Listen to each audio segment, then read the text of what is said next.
client who has been seriously and severely remorseful for what he did. Is it because he was afraid of going back to prison? Well, there would have been evidence of that. But you know what? Our client has spent a lot of time in prison, and when Ray and I would sit down and talk about the case, it seemed incomprehensible to us that he would shoot an officer just so he wouldn't have to go back to prison.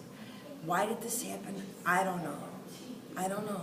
You know, I think that frequently there's not an easy answer for these questions. We all want there to be. We all think that there should be an easy answer, but rarely is there an easy answer, and there's certainly no easy answer here. Our client is incredibly remorseful and has been since day one for what happened here. Of that, I am certain.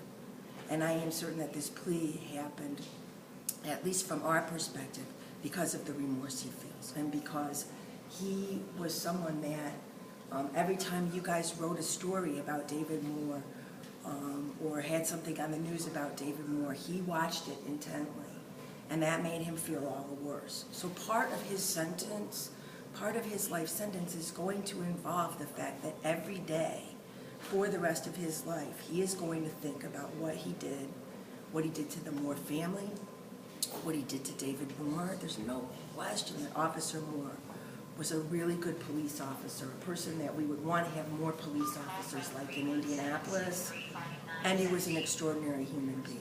And our client has to live with that, and for a client like Mr. Hardy, that is going to be a significant part of his sentence. It has been for the past year and 2 months, and it will continue to be until the day he dies. On April